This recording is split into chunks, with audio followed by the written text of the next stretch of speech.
नमस्कार, मैं शंभू कुमार सिंह और आप देख रहे हैं नेशनल दस्तक। इस देश की बहुजनों के लिए तीन बड़ी खबरें हैं। जातीय जनगणना को लेकर पूरे देश में आंदोलन चल रहा है। देश के हर राज्य में लोग बैठक कर रहे हैं। देश की राजधानी दिल्ली में छगन भुजबल, शरद यादव और डीएमके के तमाम नेताओं के साथ इस देश के तमाम बुद्धिजीवी जीते थे। और अब तो ममता बनर्जी ने भी कह दिया है, स्टालिन ने भी कह दिया है, तेजस्वी यादव, लालू यादव ने भी मांग की है कि जाति जनगणना बहुत जरूरी है। आप सोचिए, जाति जनगणना क्यों जरूरी है और इसके खिलाफ टीवी, अखबार और सवर्ण क्यों है, मनुवादी लोग क्यों हैं? वो इसलिए है क्योंकि उनको लगता है कि अगर जातीय जनगणना हो गई तो ये भांडा फूट जाएगा कि सबसे ज्यादा कौन लोग जमीन पर, नौकरी में, मीडिया में, जुडिशियरी में, ब्यूरोक्रेसी में और बिजनेस में कब्जा बनाकर बैठे हैं। और इकोनॉमिक वीकर सेक्शन हो, क्रीमी लेयर हो, इससे सबसे ज्यादा ओबीसी को फायदा होगा, क्योंकि शेड्यूल कास्ट, शेड्यूल ट्राइब को भी उनके अनुपात में संख्या मिल रहा है, लेकिन 60% ओबीसी को सिर्फ और सिर्फ 60% ओबीसी को सिर्फ और सिर्फ 27% रिजर्वेशन मिल रहा है। वो भी कई राज्यों में नहीं मिल रहा है। छत्तीसगढ़, मध्य प्रदेश, राजस्थान में उनको 27% आरक्षण नहीं मिल रहा है, झारखंड में नहीं मिल रहा है।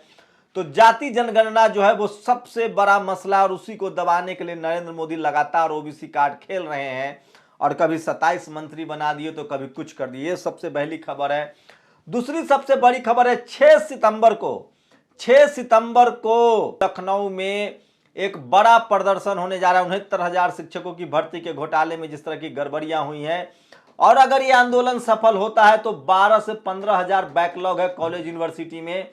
वहां इस सरकार को प्रोफेसरों की भर्ती करनी होगी, जो एससी एसटी ओबीसी के लोग, पीएचडी एमफिल करके, माइनॉरिटी के लोग। माइनॉरिटी कहने का मतलब है मुस्लिम समाज के 90% लोग ओबीसी कैटेगरी में हैं, सिख समाज के, क्रिश्चियन समाज के लोग हैं। तो ये भी आपको समझना पड़ेगा कि 90% लोगों को नौकरियां मिलेंगी, हजारों लाखों लोगों की जिंदगी बदलेगी। 69,000 शिक्षक भर्ती मामले में जिस तरह से गड़बड़ी हुई है, जिस तरह से गड़बड़ियां की गई है, जिस तरह से नौकरी नहीं मिल रही है, 15,000 सीटों की गड़बड़ी हुई, उसके खिलाफ लगातार प्रदर्शन है। तीसरी बड़ी खबर है 5 सितंबर को मुजफ्फरनगर में किसानों की बड़ी पंचायत हो रही है। करनाल में जिस तरह से एक सवर्ण आईएएस ने सर फुड़वाया है, किसानों का गुस्सा है, लोगों में काफी नाराजगी और लोग एकजुट हो रहे हैं। तो 5 सितंबर को बड़ी बैठक। वहीं दिल्ली में भी एक बैठक हुई थी, बड़ी बैठक हुई थी, जिसमें संविधान बचाओ संघर्ष समिति ने ऐलान किया है, संविधान बचाओ देश बचाओ, वो किसानों के समर्थन में आंदोलन कर रहे हैं। तो ये तीन बड़ी खबरें हैं जो आपके लिए बहुत जरूरी है। ये टीवी, अखबार, मीडिया आपको नहीं दिखाएगा। यूपी चुनाव है, पंजाब में चुनाव है, उत्तराखंड में चुनाव है। इन चुनावों से पहले इस सरकार पर दबाव बना के ही आप काम करवा सकते हैं, नहीं तो कोई काम आपका होने वाला नहीं है। तो ये सबसे बड़ी खबर आपको आज बता रहे थे जो सोशल मीडिया पर है। और अब भारत के मासूम लोगों के साथ अब इस तक की सबसे बड़ी धोखाधड़ी थी। मैंने तब 200 पोस्ट और ट्वीट लिखकर आगाह करने की कोशिश की थी, लेकिन आपको लगा कि भ्रष्टाचार के खिलाफ महान क्रांति हो रही है। मेरी बात कौन सुनता है? बाकायदा संसदीय समिति के पास जाकर मैंने कहा था कि जन लोकपाल का आइडिया बड़ा फ्रॉड है। अभिषेक मनु सिंह भी चेयरमैन थे, नहीं माने। अब देश भुगत रहा है बीजेपी को आने का। ये अन्ना आंदोलन, सोचिए, अन्ना ने कहा है कि मंदिर खुलने चाहिए। यही वो तस्वीरें हैं अन्ना आंदोलन की, जिससे कांग्रेस गई और बीजेपी आई, और यही सब लोग जिम्मेदार हैं। और वहीं देखिए 7 अप्रैल 2011 तो मैंने जन लोकपाल और अन्ना हजारे के आंदोलन के खिलाफ लिखा था, जिसे बीबीसी ने रिपोर्ट किया था। मैं उनके खिलाफ लगातार लिख रहा था, संसदीय समिति से मिल रहा था। उस समय अन्ना आंदोलन को क्या आप लोग पहचान पाए थे? दूसरे की नहीं, सिर्फ अपनी बात बताइए। और आगे वो लिखते हैं, इस आंदोलन ने राष्ट्र से किया गया वादा पूरा नहीं किया, जन लोकपाल नहीं बना, भ्रष्टाचार खत्म नहीं हुआ, काला धन वापस नहीं आया, कॉर्पोरेट भ्रष्टाचार बढ़ा है। अन्ना गांव चले गए, अरविंद सीएम बन गए, किरण बेदी राज्यपाल, जनरल सिंह बीके मंत्री बन गए, रामदेव अरबपति हो गए, और आप शर्माइए मत। सोच है कि मीडिया ने आपको बेवकूफ़ बना दिया है। तो अन्ना हजारे जब 2011-12 में बीजेपी और नरेंद्र मोदी के लिए रास्ता साफ बना रहे थे और आरएसएस के लोग खुलकर उनके आंदोलन में शामिल थे, तब आप लोग इस साजिश को देख नहीं पाए। आप कोई मूर्ख तो नहीं, पढ़े लिखे लोग हैं, फिर कैसे फंस गए इन चक्कर में? 2 कारण से आपको षड्यंत्र नजर नहीं आया। सेकुलर लोग इस आंदोलन को विश्वसनीयता दे रहे थे। इस आंदोलन में रामदेव, रविशंकर, जनरल बीके सिंह आदि सेकुलर लोग भी मंच शेयर कर रहे थे। सेकुलर मेधा पाटकर, प्रशांत भूषण, योगेंद्र यादव, अग्निवेश, आमिर खान, प्रकाश राज, ओमपुरी, इन सबको देखकर आपको भी लगा कि क्रांति हो रही है, चलो चलते हैं। कम्युनल मीडिया से आप सतर्क रहते हैं, सेकुलर मीडिया पर आप भरोसा करते हैं। इस आंदोलन की नौटंकी को लेकर जब सेकुलर मीडिया ने कहा कि अन्ना हजारे क्रांति कर रहे हैं तो आपको लगा कि क्रांति हो रही है। बाकी कांग्रेस ने इस दौर में जो किया हुआ तो इतिहास है, उसकी गलतियों और उसके अपराध तो बेशुमार हैं। उन्होंने जो जगह खाली की उसे बीजेपी ने भर दिया, लेकिन अकेली बीजेपी ये न कर पाती, सेकुलर लोगों ने उसका साथ दिया। आप कम्युनल लोगों से धोखा नहीं खाएंगे, धोखा उनसे ही मिलेगा जिनको आप अच्छा मानते हैं।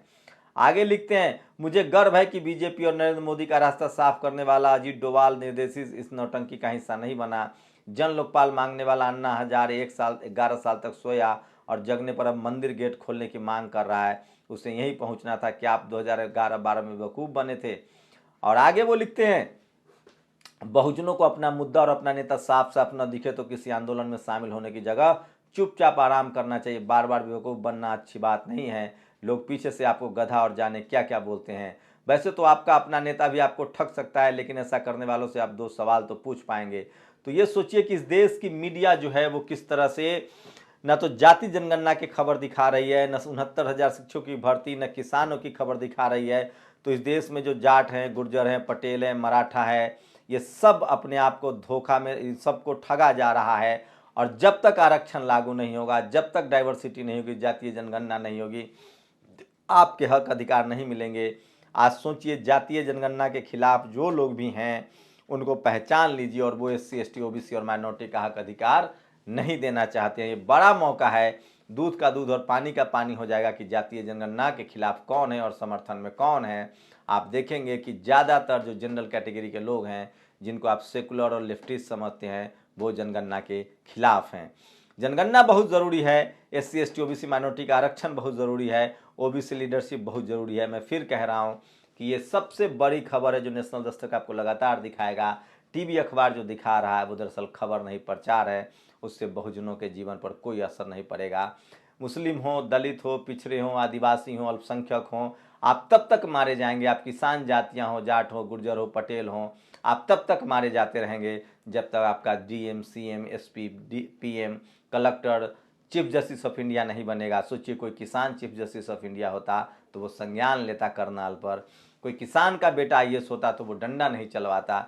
इस देश के 90% संसाधनों पर 5% लोगों का कब्जा है। जाति जनगणना से वही एक्सपोज हो जाएंगे, इसलिए वो इसका विरोध कर रहे हैं और उनका हथियार है मीडिया। आप लोग की क्या राय, अपनी प्रतिक्रिया जरूर दीजिए। शुक्रिया। नेशनल दस्तक की आपसे गुजारिश है कि अगर इसको बचाना चाहते हैं तो नेशनल दस्तक को सब्सक्राइब करने के लिए रेड कलर के सब्सक्राइब बटन को दबाएं, फिर बेल आइकन की घंटी दबाएं। नेशनल दस्तक को बचाने के लिए बहुत जरूरी है कि हर खबर को शेयर करें, लाइक करें, कमेंट जरूर करें।